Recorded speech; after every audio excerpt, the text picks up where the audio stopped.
తతశైవ తైరహయోరుక్తే మహతి స్వస్దనే స్థితౌ మాధవః పార్ణవశైవ దివ్యౌ శంఖౌ ప్రదద్మతుః. తతశైవ తైరహైరుక్తే మహతి స్వంధనే స్థితౌ మాధవః పార్ణవశైవ దివ్యౌ శంఖౌ ప్రదద్మతౌః. ఇక్కడ ఒక విషయం గుర్తుపెట్టుకోవాలి. శ్రీకృష్ణుడు అర్జునుడు వాళ్ళిద్దరు కూడా వాళ్ళ యొక్క గుర్రాలు తెలుపు రంగులో ఉంటాయి, అంటే శ్వేతవర్ణంలో ఉంటాయి. ఆ శ్వేతవర్ణంలో ఉన్న గుర్రాలకి గొప్ప రథాన్ని జోడించారు. ఆ రథాన్ని జోడించినటువంటి తర్వాత శ్రీకృష్ణుడు అర్జునుడు ఆ రథంపై ఆసీనులయ్యారు. అంటే తెల్లని గుర్రములోనందు సమకూర్చినటువంటి గొప్ప రథమునందు అర్జునుడు గాంధీవంతోనూ శ్రీకృష్ణుడు తన యొక్క ఆయుధంతోనూ కూర్చొని వాళ్ళ దగ్గర ఉన్న శంఖాలతో గట్టిగా ఊదారనమాట. అంటే శంఖనాదం చేశారు. ఆ శంఖనాదమే సింహనాదం, కురుక్షేత్ర సంగ్రామానికి పునాది, విజయానికి నాంది అని దీని యొక్క అర్థం. అయితే ఈ గీత యందు శ్రీకృష్ణ పరమాత్ముడు అదేవిధంగా అర్జునుడు వాళ్ళు ఇద్దరు కూడా నరనారాయణులు. ఈ నరనారాయణులు ఇద్దరు కలిసి రథం మీద కూర్చున్నప్పుడు వాళ్ళ చూడటానికి ప్రత్యేకమైన ఆకర్షణగా నిలిచిపోయాడు మొత్తం ఎక్కడ కురుక్షేత్ర యుద్ధంలో. అదేవిధంగా ఇక్కడ ఉన్నటువంటి గుర్రాలు తెలుపు రంగును సూచిస్తాయి. తెలుపు రంగు అంటే ఏంటంటే సత్వగుణాన్ని సూచిస్తుంది, ధర్మాన్ని సూచిస్తుంది. దీనిని బట్టి ఇంకొక విషయం అర్థం చేసుకోవాలి. తెలుపు గుర్రాలు ఎక్కడ ఉంటే అక్కడ విజయం సాధించవచ్చు. అంటే మీరు పెంచుకోవాలనుకుంటే మంచి తెలుపు గుర్రాలను పెంచుకోండి. దానివల్ల మీకు సత్వగుణాలు వస్తాయి, విజయం సిద్ధిస్తుంది.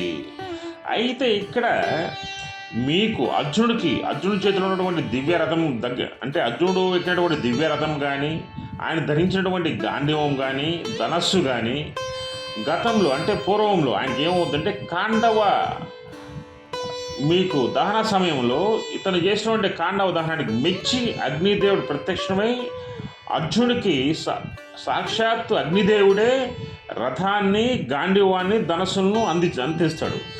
ఇంత మహాశక్తివంతమైనటువంటి తెల్లని గుర్రాలని గంధర్వరాజుకు చిత్రరథులు ఇస్తాయి. ఆయనకి చిత్రరథులు ఎందుకు ఇస్తాయంటే ఈయన యొక్క శక్తియుక్తులు మెచ్చి చిత్రరథుడు ఈయనకి తెల్లని గుర్రాలు ఇస్తాడు. ఇచ్చేటప్పుడు ఏం చెప్తున్నాడంటే, అర్జున ఇవి భూమిలోనూ ఆకాశంలోనూ ఎక్కడైనా సరే ఇవి సంచరించగలవు. అయితే ఈ 4 తెల్లని గుర్రాలే 4 వేదాలకు మూలము. అందువల్ల ఏంటంటే మీరు ఈ 4 గుర్రాలు స్వారీ చేస్తున్నంతసేపు 4 వేదాలు మీ ఆధీనంలో ఉంటాయని చెప్పడం జరిగింది. అదేవిధంగా శ్రీకృష్ణ పరమాత్మే మీకు జీవాత్మ, ఆయనే పరమాత్ముడు, ఆయన మిమ్మల్ని నడిపిస్తాడని చెప్పడం కూడా జరిగింది. ఇక్కడ ఇంకో పాయింట్ ఉంది. దీంట్లో మాధవాహ అని ఉంది. ఇక్కడ మాధవాహ అంటే మా అంటే లక్ష్మి అని, దవు అంటే భర్త అని.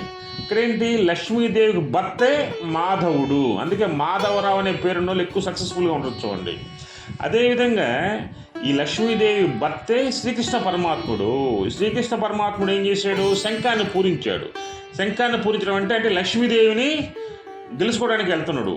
అంటే ఎలాగా, కౌరవుల దగ్గర ఉన్నటువంటి రాజ్యలక్ష్మిని స్వీకరించి పాండవులకి బహుమతికి ఇవ్వడానికి శ్రీకృష్ణ పరమాత్ముడు శంఖాన్ని ఊదించాడు. కురుక్షేత్రంలో యుద్ధంలో దిగాడు, కురుక్షేత్ర యుద్ధాన్ని ప్రారంభించాడు.